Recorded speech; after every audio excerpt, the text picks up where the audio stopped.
taas na kasi nito. Hindi tayo pwede magmatulin, medyo madulas yung kalsada.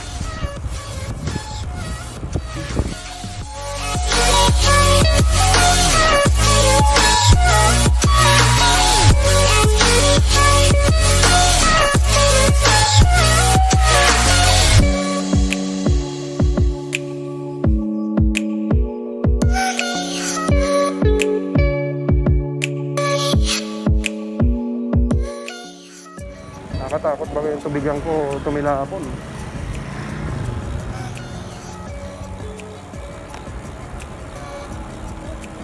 Lamig, sarap talaga dito.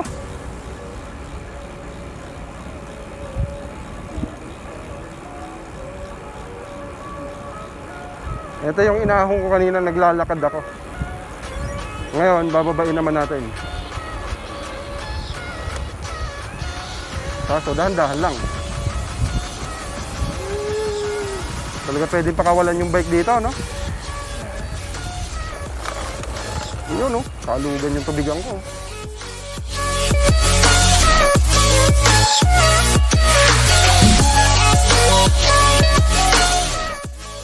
Yao! Masakit talaga sa braso dito magagantong road bike dala mo. Masakit sa braso kakapreno. Pero at least safe tayo, dahan-dahan lang. Hindi natin kailangan magmadali.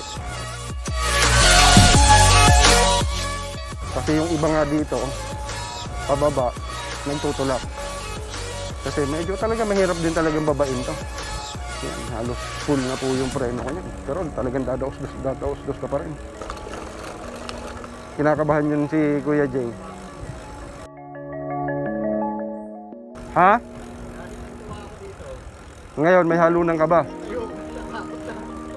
Kahit ako, kahit dati pa naman, talagang kinakabahan ako dito. Oo. Kasi dito talaga sa part na to, ang dami nadidisgrasya dito. Itong part na to, ang dami nadidisgrasya dito. Kaya nga po yan, may mga harang na yan. Kasi talagang pagka nagmatuling ka dito, may kalalagyan ka talaga. Kaya sa mga bikers po, lalo na yung mga nagpupunta rito sa Timberland, magmatulin na kayo pa ahon. Wag lang yung pababa kasi medyo delikado talaga yung pababa dito. Para safe yung buhay nyo, konting ahon na, konting baba lang, dahan-dahan. Para hindi kayo na masaktan. Kasi talagang pagka nag-overshoot ka dyan, nataon pang may kasalubong ka, medyo talagang matinding disgrasya ang aabutin mo doon.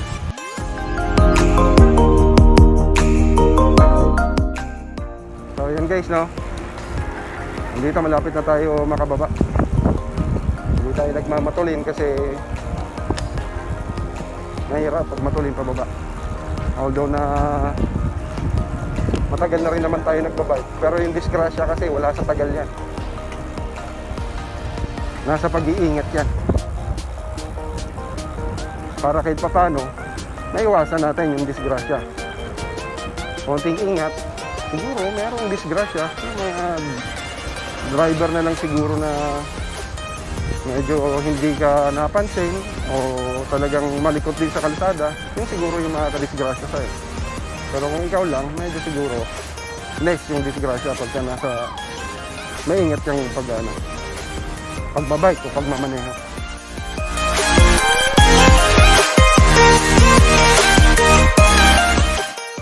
Ayan guys, no? Baba natin na maayos yung Timberland.